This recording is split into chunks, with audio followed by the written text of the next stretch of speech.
بسم الله الرحمن الرحيم إن الحمد لله نحمده ونستعينه ونستغفره ونعوذ بالله من شرور أنفسنا ومن سيئات أعمالنا من يهده الله فلا مضل له ومن يضلل فلا هادي له وأشهد أن لا إله إلا الله وحده لا شريك له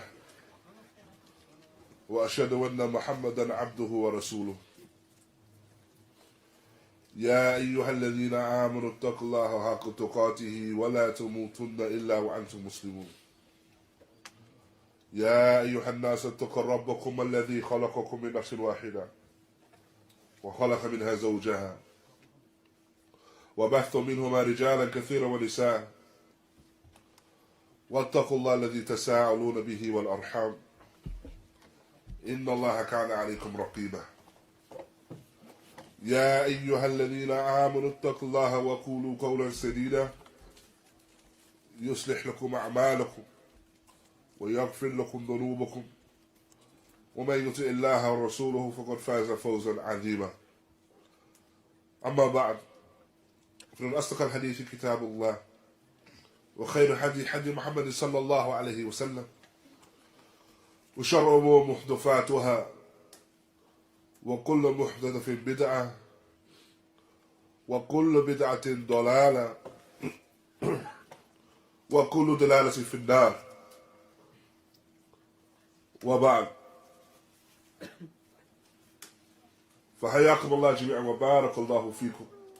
May Allah subhanahu wa ta'ala reward you all for your attendance and allow this jalsa, this gathering, to be one which is a gathering of barakah.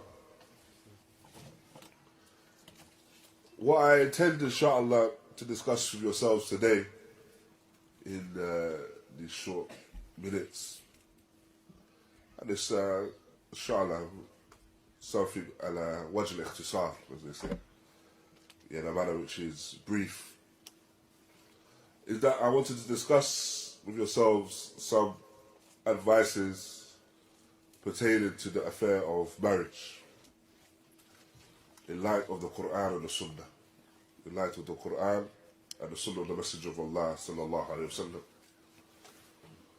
For no doubt, all of us are in need of the reminder. All of us are in need of the reminder, and all of us are in need of advice for one another. Whether we be individuals that are not married, but we are at the age where we are seeking marriage, or whether we be individuals that are married and we are navigating the whole process of being married, living through the years of marriage, finding out about our spouses and how to live with them in harmony, or an individual that is married and he finds himself in a scenario where he may find some hardship to his marriage. What is the best manner that the person navigates himself throughout those hardships? And likewise, it could be an individual that is divorced. He was married. However, his marriage was not successful. And so thus, in this scenario, how does he deal with that affair of divorce? So this is something which is no doubt, marriage itself in Islam and what's been legislated in the Deen is one which is applicable to many of us and about the vast majority of us. And the Nasa'ih advices are applicable to many of us. And Allah Ta'ala knows best. And where I wish to begin, inshallah Ta'ala, is with what everything begins with.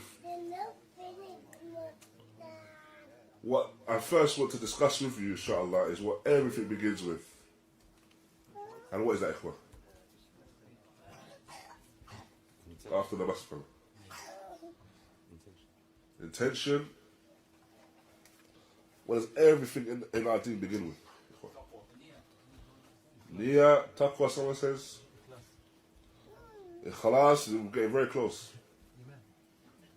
Imam in what though? Everything in terms of our deen begins with one thing. Tawheed. Everything must begin with Tawheed. Everything must go back to Tawheed of Allah Tabarak wa Ta'ala. So the first thing we should discuss in terms of Tawheed itself is that no doubt the Muslim believes in the existence of Allah Tabarak wa Ta'ala. And that the existence of Allah subhanahu wa ta'ala is affirmed by four things. The existence of Allah subhanahu wa ta'ala is affirmed by way of four things. The first is his fitrah. So the natural disposition of a person enables us to know that Allah subhanahu wa ta'ala is the Lord of all of creation, that Allah Azza wa Jal is the only one worthy of worship, and Allah subhanahu wa ta'ala is Al-A'la, is the most high. Allah Ta'ala states, Sabbih isma rabbika al-A'la. Glory be unto your Lord, the most high. And it's something which the fitrah is in agreement with, that we're born upon that affair. That we believe that Allah subhanahu wa ta'ala is the Lord of all creation, we believe that He is the only one worthy of worship, and we believe that He's the most high. The second, barakallahu feekum, is what is referred to as the aql, the intellect. That our intellect allows for us to ponder upon the ayat al-kawniyah, the ayat, the signs of the creation itself, to ponder upon these signs, and to deduce from those signs, barakallahu feekum, that there must be a creator for that creation. That we understand, when pondering upon the intricacies of the creation, that they're brought about in terms of the existence from Allah Ta'ala, the creator. The third thing, after the aql, is what is referred to as the naql. The naql, that which is transmitted. And that which is transmitted is referring, no doubt, to the text, the Quran and the Sunnah. In every salah we state, Alhamdulillahi Rabbil Alameen, all praise due to Allah, the Lord of all creation. So we affirm this affair, that Allah Ta'ala is the Rabbil Alameen. And we affirm His existence. We affirm the wujood of Allah by way of that which Allah Ta'ala has informed us of, way of the Quran and the Sunnah. And then the fourth is the existence of the mu'jizat. The existence of the mu'jizat, the miracles, at the hands of the prophets and messengers. That these miracles can only have occurred with the permission of Allah. So a miracle generally is what we understand to be something that occurs which differs and is unique from what is naturally, or something that is naturally we know to occur. So for example, the splitting of the moon. For example, Musa alayhi salam turning the staff to a snake. These are all examples. However, none of these things could have occurred except with the existence of Allah, and except with the permission of Allah subhanahu wa ta'ala. Thereafter, we have,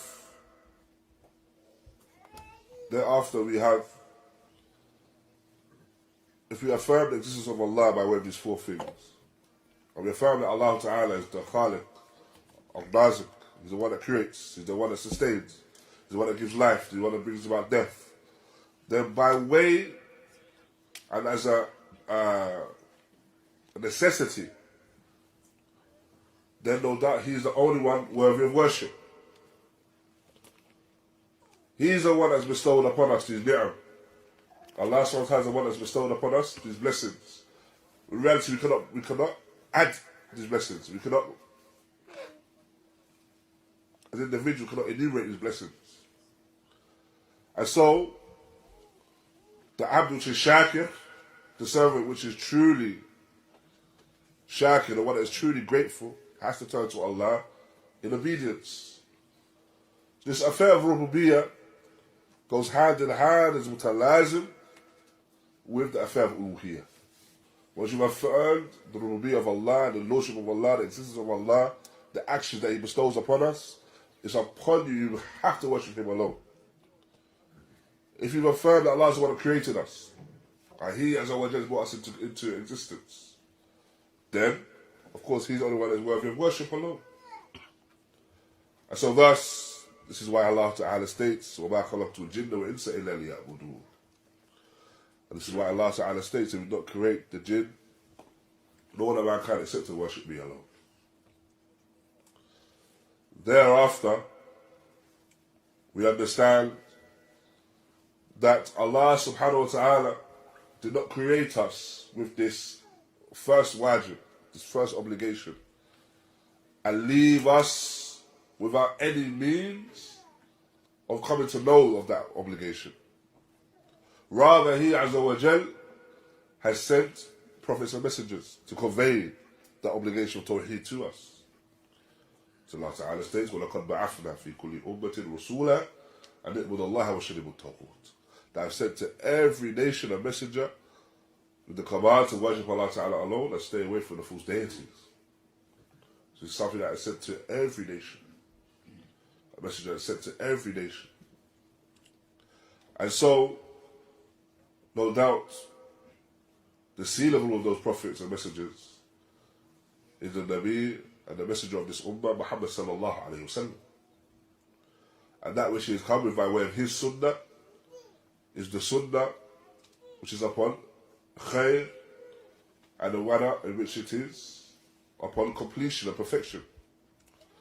As Allah Ta'ala states, اليوم أكملت لكم دينكم وأتممت عليكم نعمتي ورديت لكم إسلام دينا. Allah Ta'ala states, today I completed my favor upon you, perfected your religion for you, and chosen Islam as your religion. Chosen Islam as your religion. And everything that we do in accordance with the Sunnah of the Messenger of Allah sallallahu alaihi wasallam is upon perfection. Is upon completion.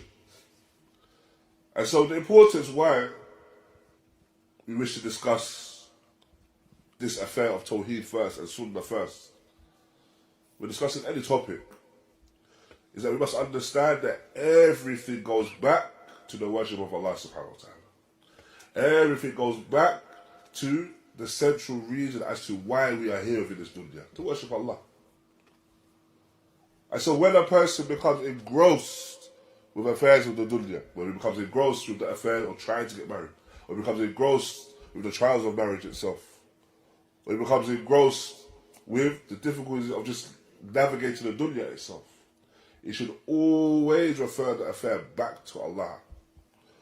Refer the affair back to the reason for his existence, which is worshiping Allah Ta'ala alone without any partners. And refer the affair back to the Sunnah of the Messenger of Allah sallallahu alayhi wa sallam. And so the first thing, no doubt the person should address when it comes to marriage itself, is that the person should seek to follow the advice of the Messenger of Allah sallallahu alayhi wa sallam. For indeed, as we mentioned, perfection is following his way. And the one that is seeking to be upon Tawheed and seeking to worship Allah in the best way possible follows his way, sallallahu alayhi wa sallam. And so, the first thing is that a person seeks marriage. And how should he seek marriage? Except that he follows the advice of the Prophet sallallahu alayhi wa sallam, where he states, Ya ma'ashar al-shabab, man yastati' minkum al-ba' falyatazawwaj. O gathering of youth, whoever is able from you to marry, then let them marry. And this is the advice of the Messenger of Allah sallallahu alayhi wa sallam, encouraging the person to marry in their youth, encouraging the person to marry when they're able to within their youth.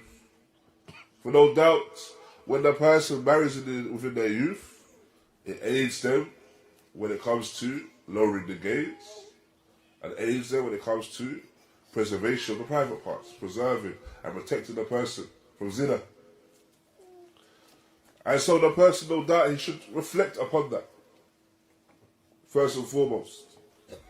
That when he's seeking marriage, he seeks, no doubt, to fulfill this command of the Messenger of Allah sallallahu alayhi wa sallam. He seeks to fulfill that command of the Nabi alayhi salatu wasallam, where he's commanded to worship, to marry as soon as he's able to do so. And to not be from those individuals, barakallahu fikum, that place barriers in front of themselves that may not be barriers which are barriers which have any due rights to be placed there. So a person may say, I'm going to wait till I get to this age before I get married. I have to wait till I get to 25 before I get married. Or I have to wait till I finish this till I get married. No doubt, the Messenger of Allah sallallahu alaihi wasallam made the statement, and it was muqayyad. And the statement was bound, and it was conditional upon istita'a. It was conditional upon the one being able to do so, having the ability to do so. And no doubt, when we understand ability, then the ability is that the person is able to run a household in accordance with the Quran and the Sunnah effectively. If the man is able to get married and he's able to run the household in accordance with the Quran and the Sunnah effectively, he's able to be the Amir of that household and the ruler of that house. He's able to, by way of when he comes forth and he steps forth and he seeks marriage from a wali, a guardian of a woman, that he is able to do so in a manner where he says that I'm able to preserve that household, establish that household upon Quran and the Sunnah. So no doubt that requires that the person is able to spend from his wealth. But before all of that as well, is that the person is able to establish that he has enough knowledge that he could run that household. But again, it's important that the person does not make it conditional and make it binding upon himself that he has vast amounts of wealth. For no doubt, that time may never come. But if your person is able to effectively run a household, then he should hasten towards this advice from the Messenger of Allah sallallahu alaihi wasallam. And likewise, the Nabi sallallahu alaihi wasallam mentioned the same narration, and the one that is not able to, the person that's not able to fast, was not able to marry rather, then they should fast. And so this, no doubt, is advised or told jihad from the Prophet sallallahu alaihi wasallam to aid the individual when he's seeking to remove himself from the fitan of this dunya. And so the person, no doubt, if he's not able, if he's not a person that can fulfill that,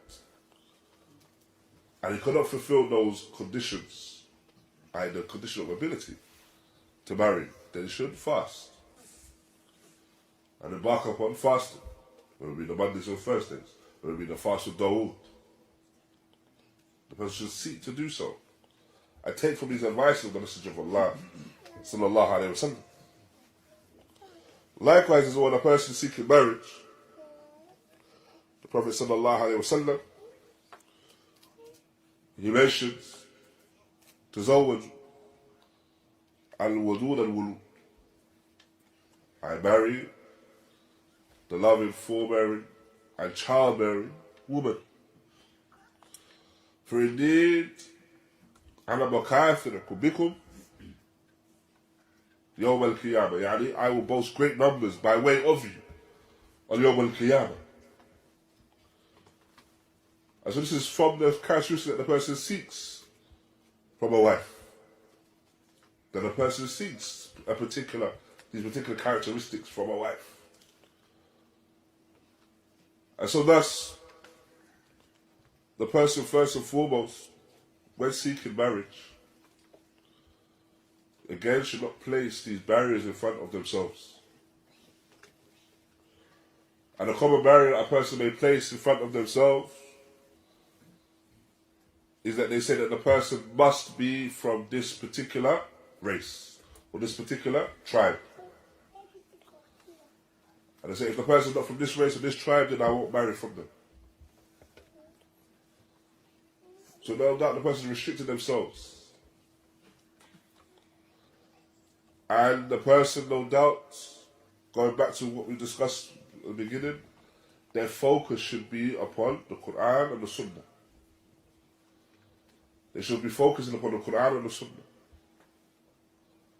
And that they should adhere to this affair of zuhud. Adhere to the affair of zuhud. Adhere to the affair of being abstinent. And detach themselves from the dunya. Essentially, this is an affair of dunya. They should detach themselves from the dunya itself. And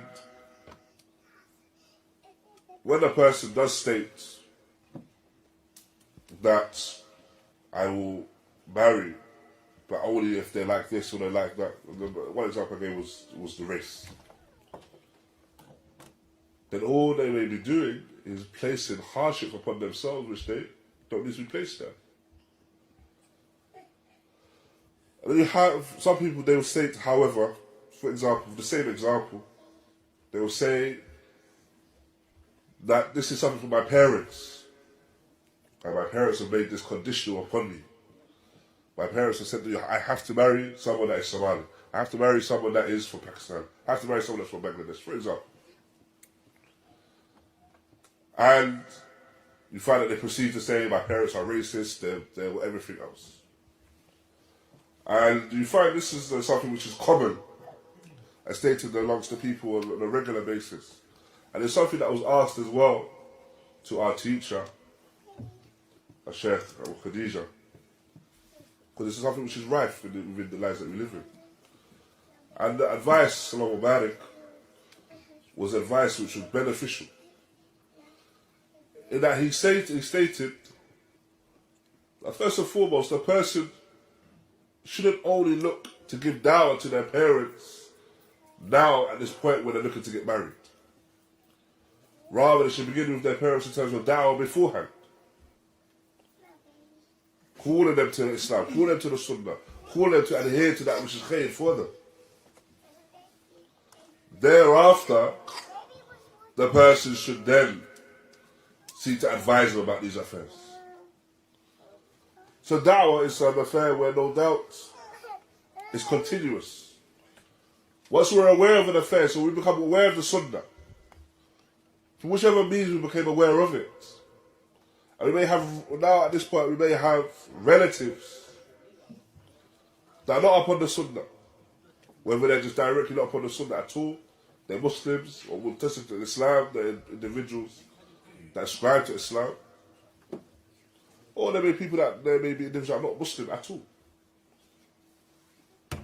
Upon us in that regard is that we call them to the haqq. And we don't only call them to the haqq when it's for our benefit. So we want to get married, so now we want to call them to the truth. And if they don't accept it, then they're just racist. So rather, the advice was the case of, no doubt, you begin with da'wah with your family beforehand, before any of this occurs. Before you get to that stage. No doubt is a very beneficial advice. And in addition, I would say as well, that if the person feels that his family have made it binding upon him to marry from a particular race, for example, or to marry from a particular background, for that matters. If the person is able to do so, fulfill that, and fulfill the wishes of their family, then there's no harm in them doing so. Allah Ta'ala states, وَاعْبُدُوا اللَّهَ وَلَا تُشْرِكُوا بِهِ شَيْئًا وَبِالْوَالِدَيْنِ إِحْسَانًا. Allah Ta'ala states, worship Allah alone, do not associate anything in partnership with Him, and be dutiful towards the parents. Likewise, in the hadith, when the Prophet ﷺ was asked about the most beloved actions to Allah subhanahu wa ta'ala, hadith ibn Mas'ud, from the things that he mentions, alayhi salatu wassalam, is birr walidain, be dutiful towards the parents. So in reality, the person should strive to do anything they can to aid them in relation to this affair of being dutiful towards the parents. So if they make a request from you, even though the request in reality may be something which may harm your search for marriage, but due to the fact that you adhere to that request as an individual, by you adhering to that request and seeking to fulfill that request, the bi'idhnillah will aid you in the greater goal of you seeking to be upon birr walidain. You seeking to be an individual that is upon this affair of being dutiful towards the parents. And that is what is sought from us as individuals. Allah subhanahu wa ta'ala mentions first and foremost His rights within those ayat in Surah An-Nisa. He mentions His rights, and the right of Tawheed, worship Him alone, do not associate anything in partnership with Him. Thereafter, Allah Tabaraka wa Ta'ala mentions, وَبِالْوَالِدَيْنِ إِحْسَانًا, and be dutiful towards the parents. The rights of the parents. Why? Because the rights of the parents, no doubt, are great. They're azim. Those rights are huquq azima. And so no doubt the individual, if their parents do make those demands upon them, then they seek to fulfill that which has been asked of them. However, they do not state, or they do not try to make something binding upon them themselves. If the Messenger of Allah sallallahu alaihi wasallam mentions hastening towards marriage, and whilst with shabab, then the person should not make it binding upon himself. Anything that is outside of that. This is something that you find has become a phenomenon in this time we live in, where the people make judgments upon small passages. We have small passages, a small, what they call profiles, with text messages. And they make a judgment upon maybe one or two words within that passage. So they'll read the passage and everything they feel is fine, and oh no, but height is like this. Okay, no. Or they read the passage and they say, oh, okay, but this person is 24 and I'm looking for someone that's 23. And it's something which is continuous. However, the person does not, it's important that the person does not lose sight of the reason why they're getting married.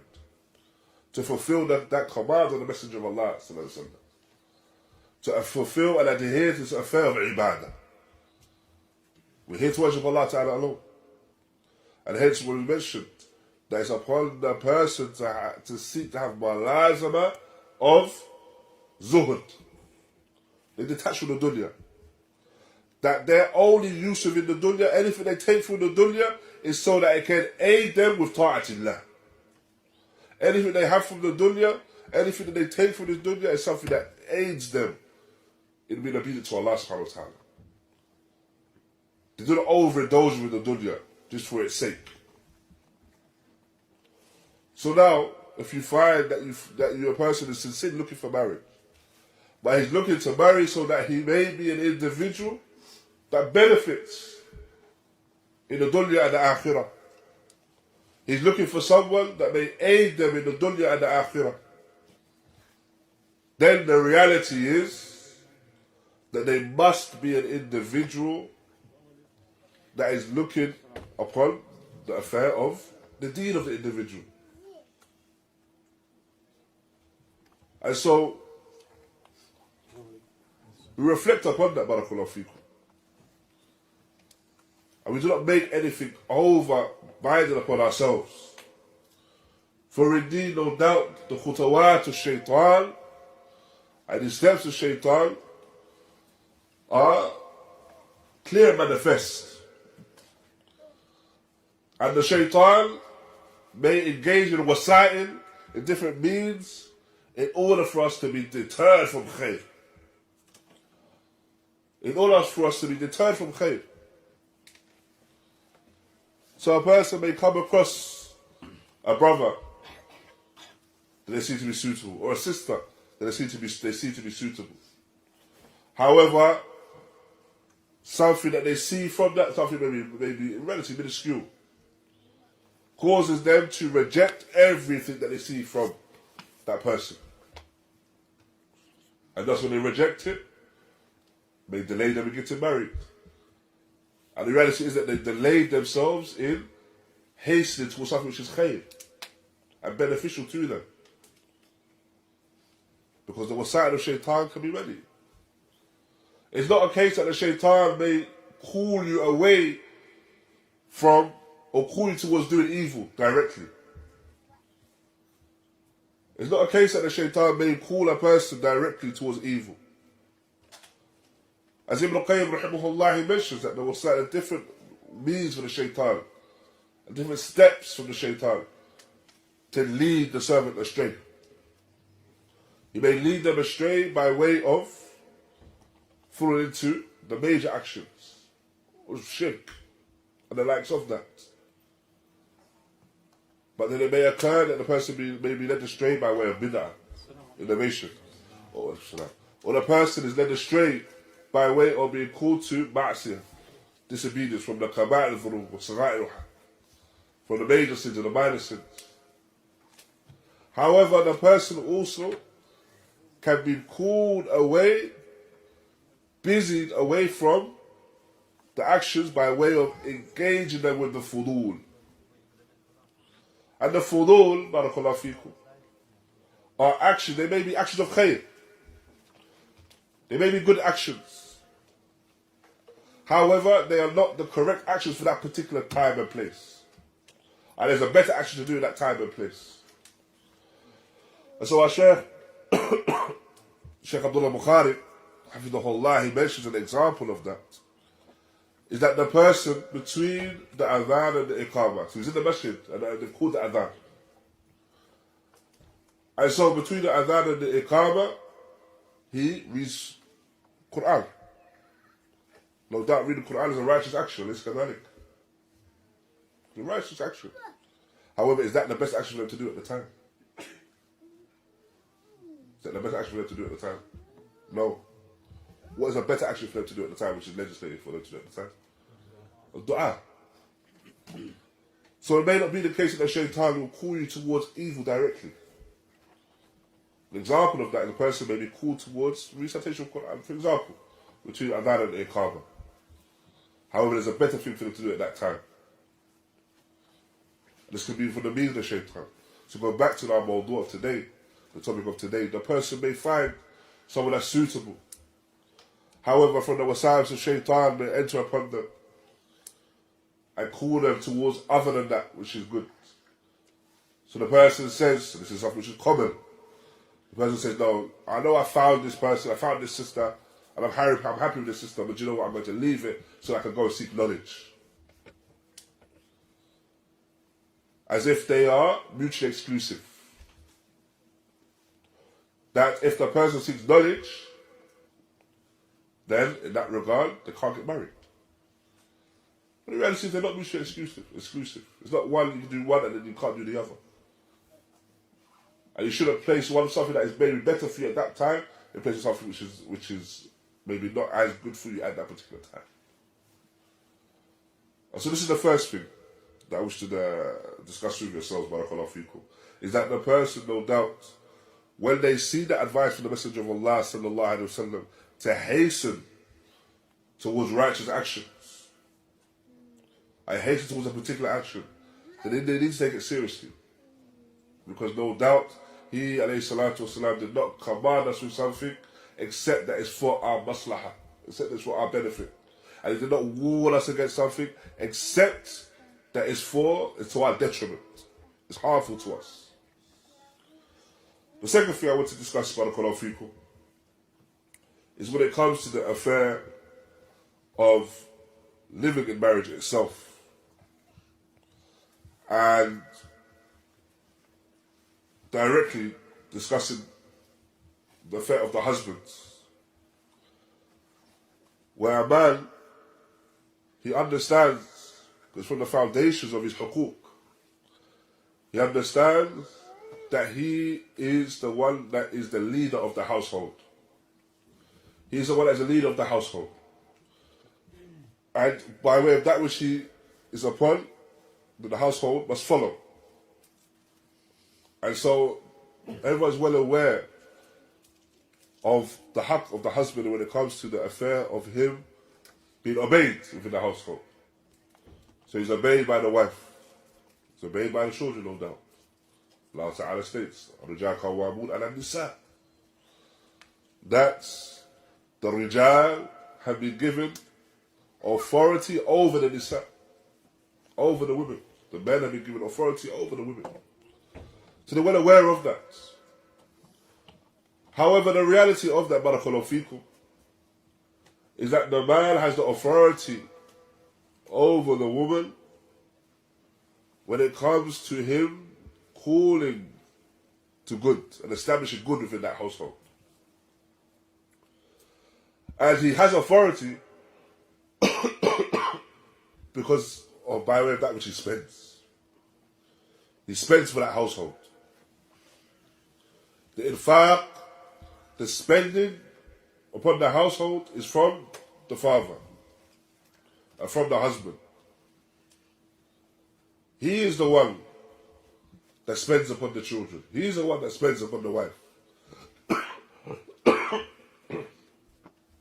If there's anything from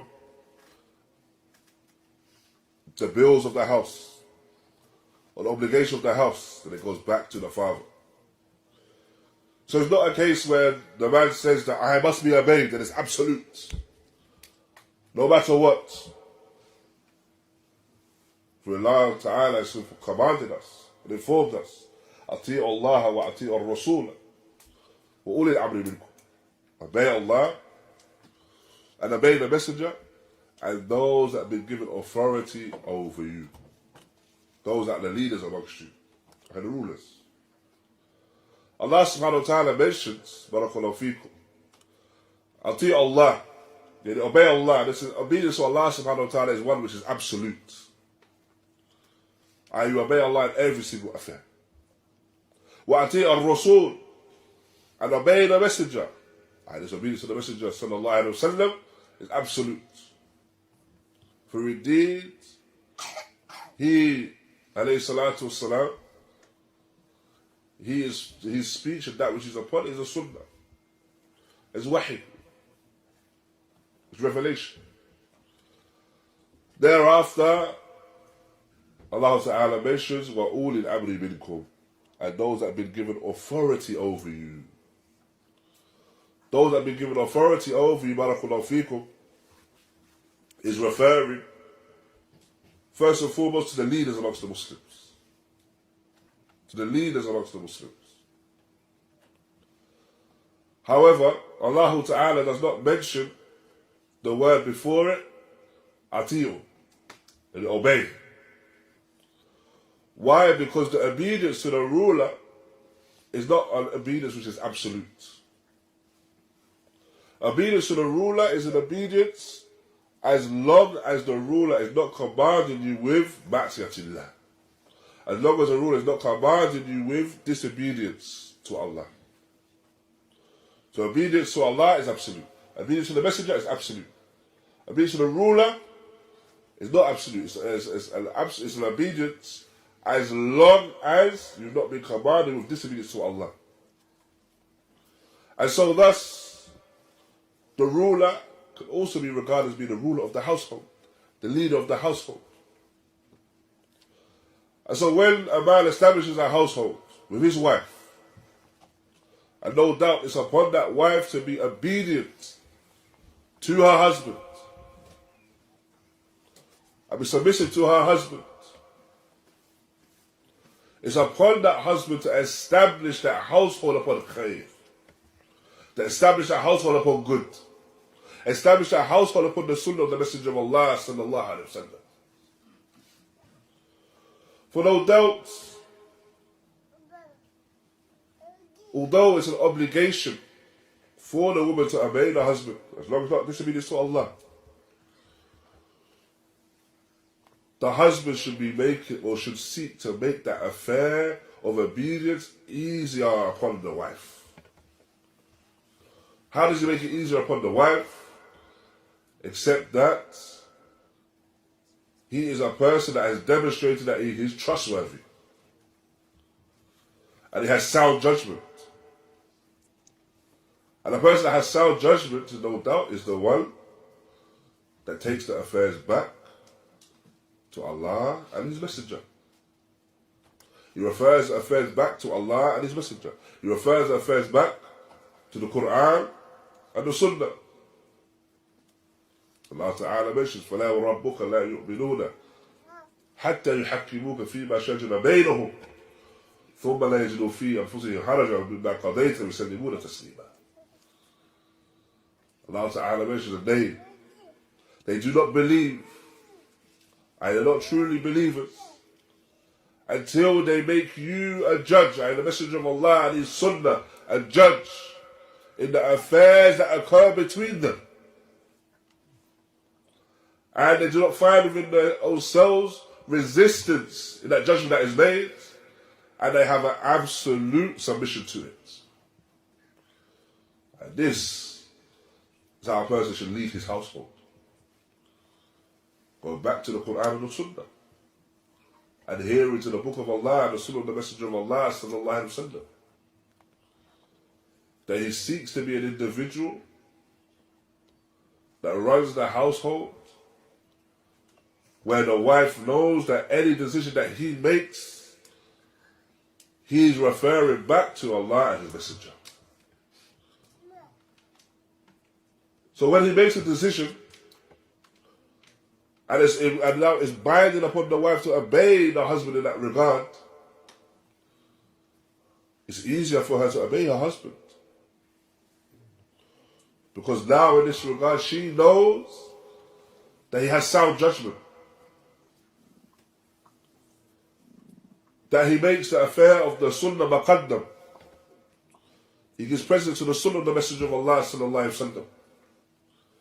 Hence why when we state Ahlul Sunnati wal Jama'ah, that we are Ahlul Sunnati wal Jama'ah, it's because it's the people of the Sunnah that have been brought together and they give precedence to the Sunnah over and above the opinions of men and the desires of men. And the person not overcome by way of his desires or by way of his emotions. He seeks to run the household in accordance with that which is the Book of the Sunnah. And so no doubt, if the wife sees that from the husband, then it becomes easier for her, as a person upon Sunnah, that strives to be upon the Sunnah, it becomes easier for her to obey that husband as well. And so no doubt, and this is advice, I guess, first and foremost, advice first and foremost to the husbands. Be examples, and be good examples to your families. Be individuals that are taken as good examples to your families. And that best of examples, no doubt, is the example of the Prophet sallallahu alaihi wasallam. As he alayhi salatu wasalam mentions, khayrukum, the best of you, for those that are best to their families. And the best of you are those that are best to their families. And so this is how we should conduct ourselves with our families. And the best nature we can have with our families, no doubt, is that we nurture them upon the haqq. You may find an individual, he complains about his wife. He will state that his wife is disobedient. Or he complains about his wife. He complains about the conduct of his wife. And then the natural question that is asked to them is, what have you done in terms of nurturing that wife upon Islam, upon the Sunnah, upon obedience, essentially? And generally, maybe the response would be that they're too busy to do anything or they don't do much. So no doubt it's upon us to reflect upon that as well.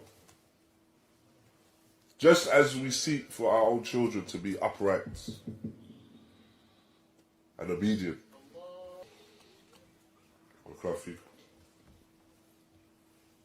The individual that has entered a marriage, then what is upon him and what is important for him in order to make that marriage successful. Like anything he does, any action he does, that action must be preceded by what, ikhwan?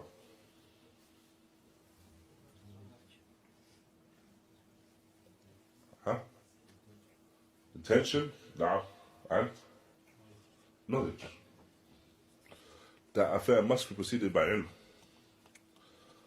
And so when a person engages and embarks upon marriage, whether it be the husband embarking upon a marriage and seeking to establish a household, or whether it be the wife beginning a marriage, entering a new household, upon them is to seek knowledge. First and foremost, to seek knowledge of the rights of that they are due themselves, as well as the rights that are due to the other spouse as well. But no doubt what we find when it comes to marriage itself is that marriage cannot be successful if the person is not fulfilling the rights of the other party. And so it's important, first and foremost, that the person seeks and is well aware of their own rights. So if it's a husband, he's well aware of the rights of the husband. And if it's the wife, she's well aware of the rights of the wife. Why? Why do you believe it's important that you know your own rights? So you don't ask for more. So they don't ask, they don't ask for that which is exceeds that which is your due rights. What else as well? If you don't get it, then you're not disappointed.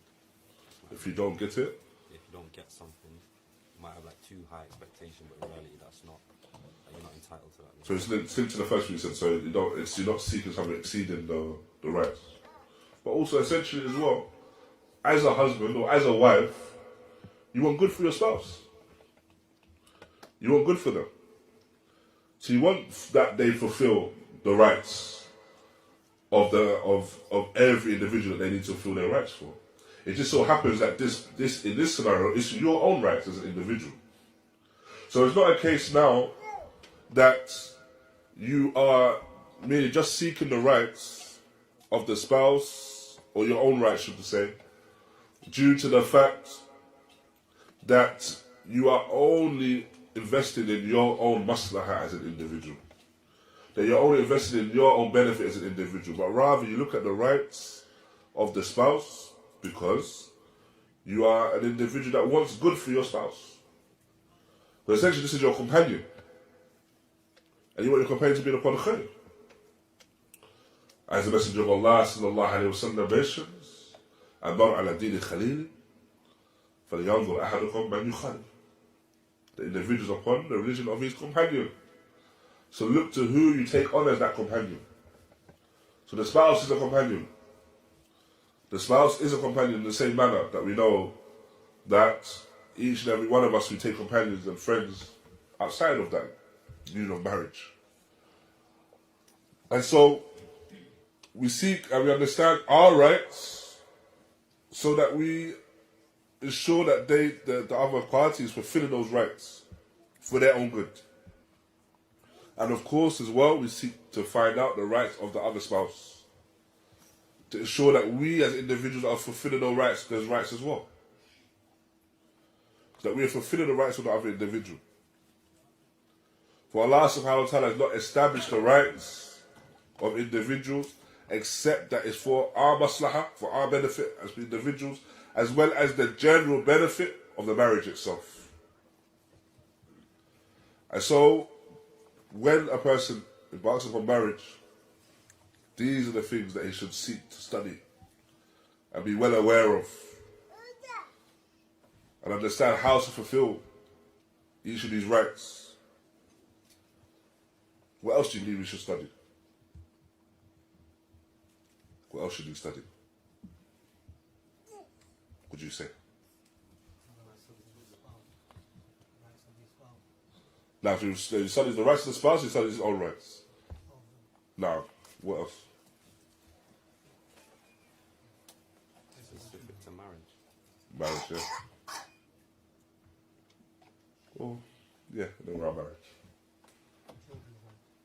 Rights of children. This is something that may occur quickly. We have children, inshallah.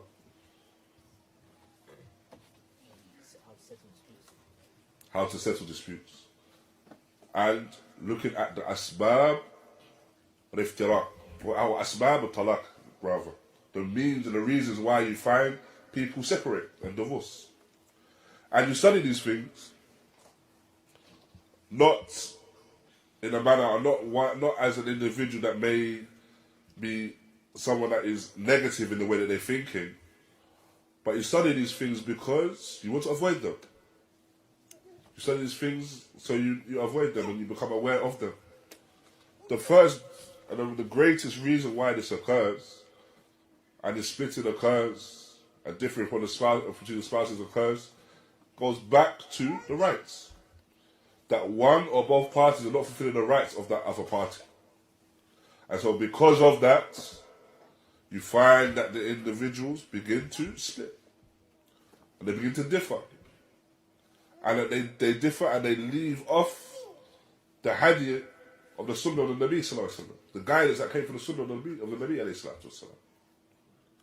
Likewise as well, you may find that individuals, they lose certain characteristics, yani mahmouda, or take on certain characteristics. They take on certain characteristics which are blameworthy, and they lose or they become less or deficient when it comes to praiseworthy characteristics. For example, sabr. That the person decreases when it comes to the patience that they have with people.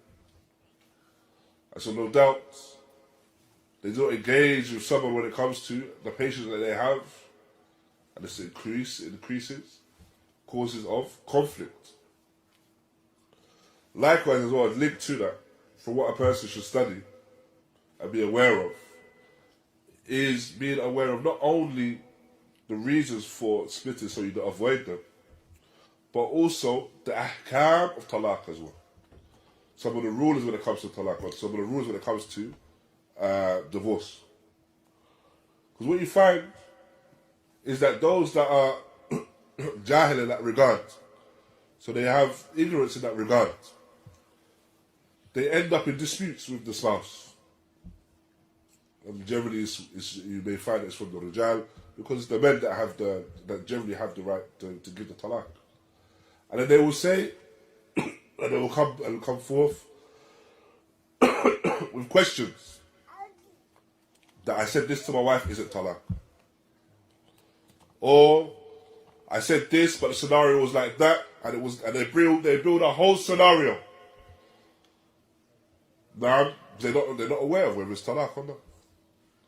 And so they build a whole scenario surrounding that whole event. And they'll ask, is it talaq or not? Or she said this, is it talaq or not? Not knowing that she can't give talaq. And so each and one of these things, the person no doubt should seek to have knowledge of that. Again, to avoid it. For no doubt the person may not know, and it's something which is common, but the person may not be aware that the person can give talaq and he divorce the spouse when it comes to, or in a manner where they believe that they're just joking. So they say it as a joke. However, it's something which is valid.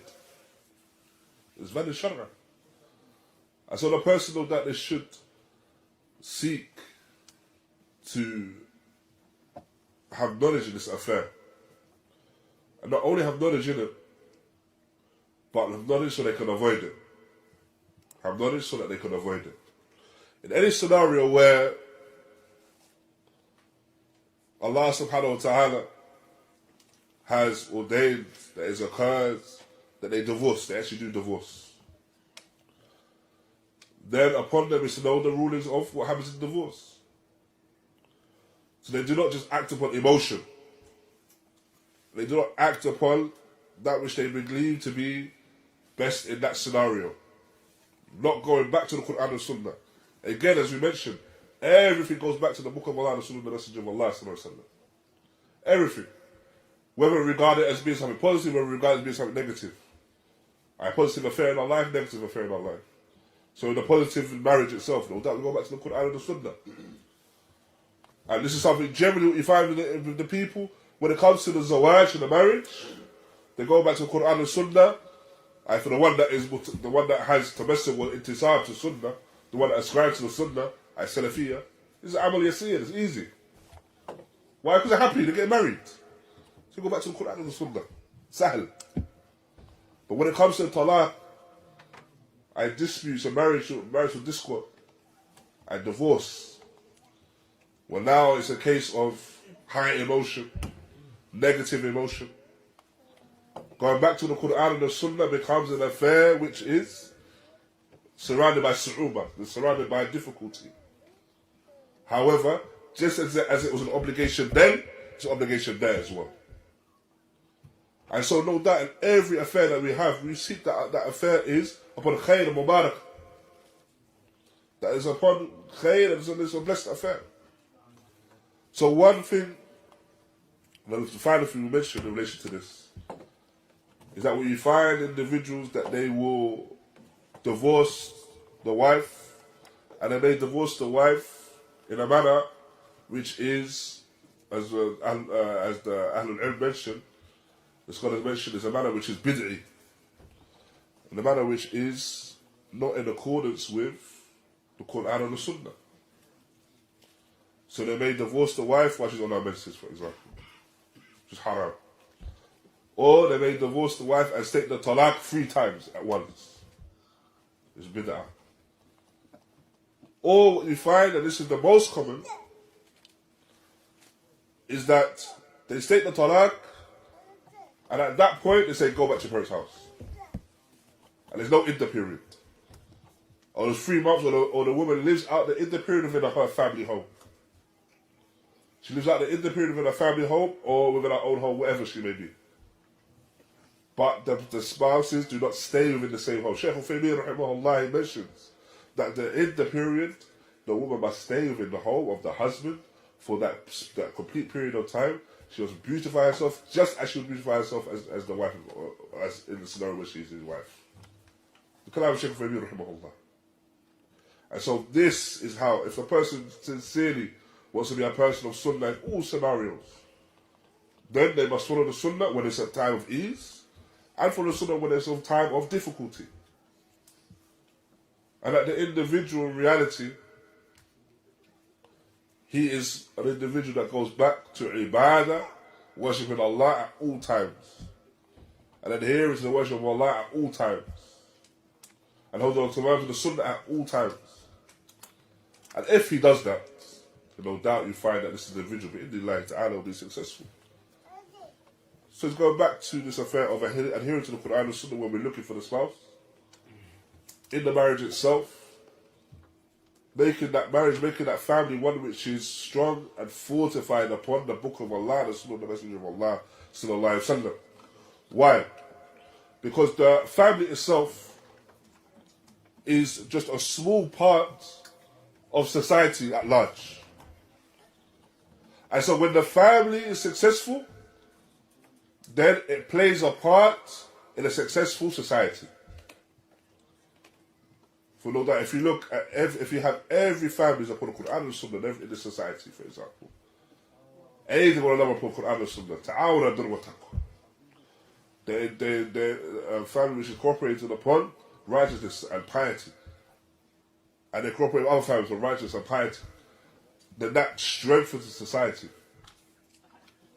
So everyone has their part to play.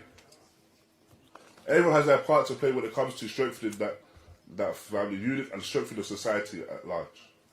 Allah Ta'ala knows best. And this, after that as well, as we mentioned, this is fulfilled by way of the individuals fulfilling the rights of the spouses, fulfilling the rights of the husband, fulfilling the rights of the wife. And just to end, bi'idhnillahi ta'ala, as my throat is nearly finished. So just to end, that's in my throat, so I'll let you brothers do the talking, bi'idhnillah. Who can name for me some of the rights of the husband and then thus some of the rights of the wife, inshallah? Some of the rights of the husband, beginning with that, inshallah. What are some of the rights of the husband?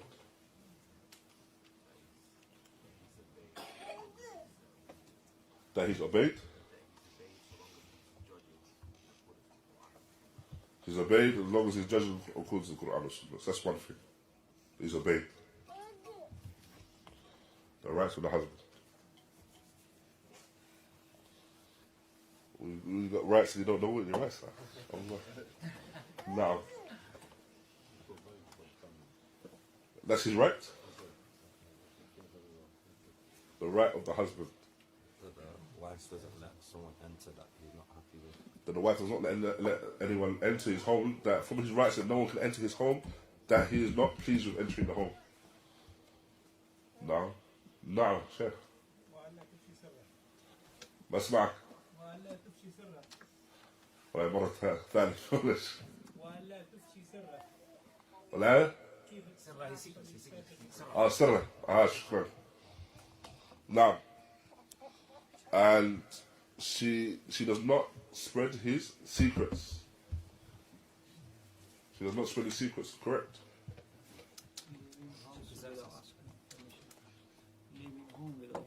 She does not leave the house without his permission. She does not leave the house without his permission.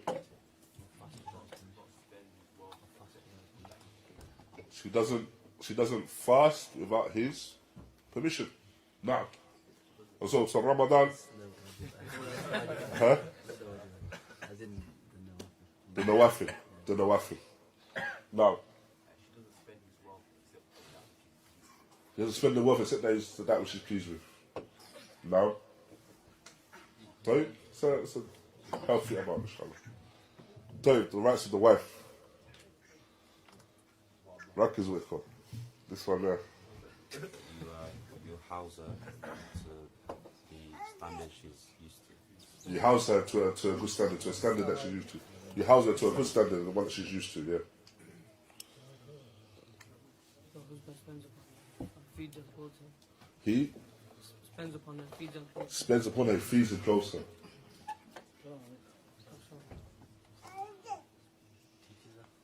He teaches her, he nurtures her.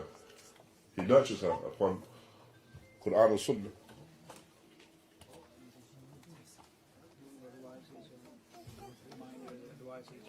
Yeah, nurtures her, advises her upon the faith.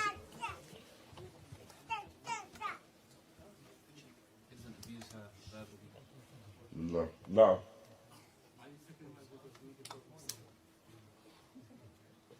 So I can't hear this. Marry a second wife to make a problem for her. I don't think you're being serious. Now, I thought you say Ahmed. You shouldn't abuse her. You shouldn't verbally abuse her physically. So basically, he should be the words that he uses with the wife. He should be kind in the words that he uses towards the wife. And when addressing the wife, with kind words. Now, but these things soften the heart. Important for both of them. Tazkiyah nafs important for both of them. Tazkiyah nafs? No. I cultivated her.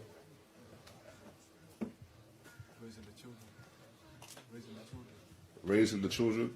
Is that her right? It's both rights in terms of cultivating. But if anything, he makes the household conducive and allows her to be able to raise the children with ease. Now, so it doesn't make it difficult for her to raise the children. I like some of that. Wallah alam. Ikhwa. Jazakumullah khaira. Tfadal. Be playful with the wife now as well. Be playful with the wife. No. Jazakum Allah khair, ikhwan. Allah yafadakum. After that one, I don't want to go over to that side anymore. Jazakum Allah khair, ikhwan. Al-hayakum Allah. Jazakum Allah khair. وصلى الله وبارك على نبينا محمد وعلى آله وصحبه وسلم وآخر دعوانا الحمد لله رب العالمين.